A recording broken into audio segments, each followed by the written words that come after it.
welcome back to my channel. So today I've got another tutorial for you, and it is on splits once again, but this time it is the middle splits, because I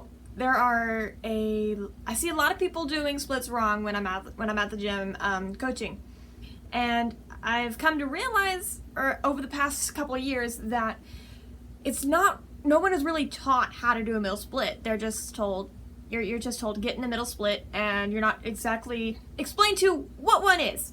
So today we're gonna go over how to do a real middle split, and then some tips and tricks on how to make sure you've got it down and how to get all the way down. So yeah, let's get going. Okie dokie. So we're gonna start by standing up in a straddle. Now the straddle is important because that's how you're going to be able to go down to the split. If you're starting in a sitting straddle, however, and you just lean over, all you're ever going to stay is in a sitting straddle unless you really push yourself forward. It's hard to get into a full middle split from sitting down. So, easiest for beginners is to start in a standing straddle and put your hands on the floor and slowly slide your feet down. You don't want to go fast, otherwise you might break yourself. So you're going to slowly slide down, then push your hips towards the floor. Now notice I'm not rolling back about to sit down, and I'm not leaning super far forward, leaving my hips behind me, making my knees go to the floor. I'll turn this way so you can see. Yeah, so I'm not rolling backward like I'm about to sit down, and I'm not leaning forward so that my knees lay on the floor.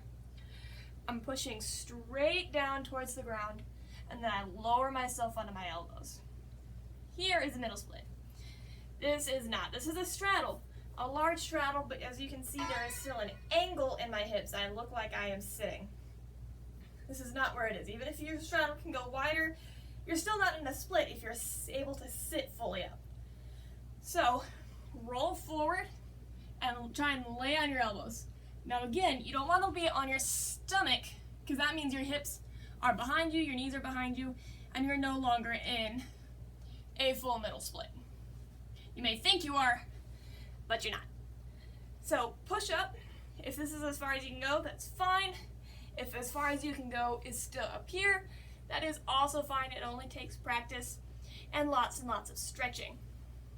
So like I said, slowly slide down. Slowly slide down, and you can see how the angle of my hips change before I go to my elbows. Now also notice, I'm trying to keep my knees pointed up to the ceiling, which a lot of coaches teach it differently. I prefer to teach knees up to the ceiling because that's going to be closer to how you're supposed to be in a straddle jump, and that helps with the middle splits, help with the flexibility for your straddle jumps and split jumps and all that. So I prefer to teach knees up, but a lot of coaches also like to teach to have your knees facing in. So it's one of those things. People teach it differently, and that's okay. So you can have your knees turned in or up. It takes more flexibility and a different location to be able to turn your knees up towards the ceiling rather than to have them turned in, but either one is fine. You will still be in a middle split. So with that is how you do a middle split. Now, how do you get a middle split? That's the bigger question, because a lot of people are like, how do you do that? And if you want to get that question all the time, like you've got your split almost all the way down, or you do have it all the way down, or you want to get to that point, but maybe you're still acres in the air, I'm now going to show you some helpful tips and tricks or stretches that are going to really help you get that split all the way down or to where you want it. Or maybe even your goal is an oversplit, which I'll touch on in a different video. But for now, we'll find a wall. Okay, so I have no long enough walls in order to be able to show you the entire thing, but a couch will work the exact same. So I'll show you I'll show you on the couch instead. If you hear any background noise, I am sorry, the dryer is running. There's not much I can do about that. So here we go. Pretty much you're going to use the couch or a wall, and you're going to lean up against it. Almost try to sit on it, but not quite. This will make sure that you're not sitting down in a straddle. it will force you to stay on top of your split, which is great when you don't know when you're on top of the split or not. Really helpful. If you can feel your butt on the couch or the wall or whatever it is you're using, then more than likely you're on top of your split. If you cannot feel it, however, you are no longer on top of your split. It's an easy way to tell.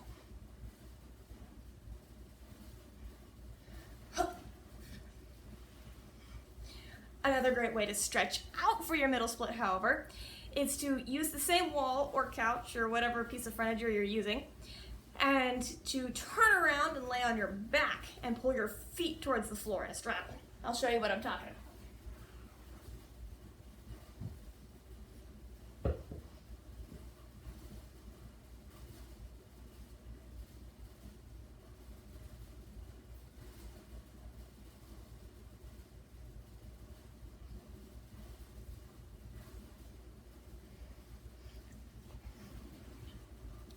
That's a great way to stretch out your middle split because it is stretching those muscles on the inside of your thighs and your hip flexors, and oh, my knee, ouch.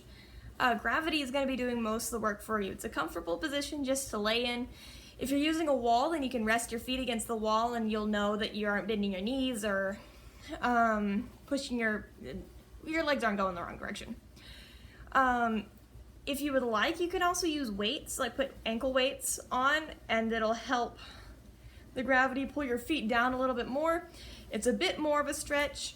It works a little bit better than holding your feet there, especially if you want to do something like, I don't know, scroll Pinterest or Facebook or whatever it is. And so yeah, so you can do multitask. You can work on something here and work your splits up there. Or do your homework, I don't know. Something along those lines. It's a great tool. So now that we've traveled back to my room, I'm gonna show you another really good stretch that I like to use whenever I just need to stretch out, but don't quite feel like getting in the splits, or I haven't stretched my splits in a while and they're looking kind of rough. It's called the frog.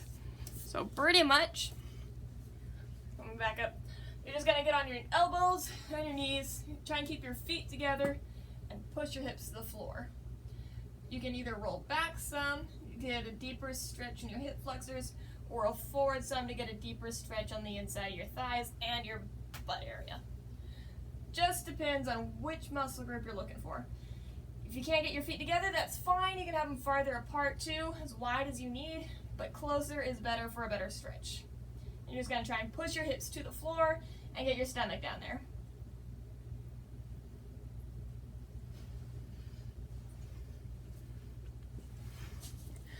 And yeah, that's the basics of how to do a middle split and or stretch out for your split. If you like this video, leave a like. If you want to see more videos like this, go ahead and subscribe to my channel if you will. I'm going to be putting out lots of tutorials. Eventually I'll put out a conditioning routine, home conditioning routine or workout or whatever you want to call it. Yeah. Also, if you like fish, by any stretch of the imagination, come check out my Wednesday videos, because I post everything about fish. And yep, that's pretty much it. So I will hopefully see you in the next video.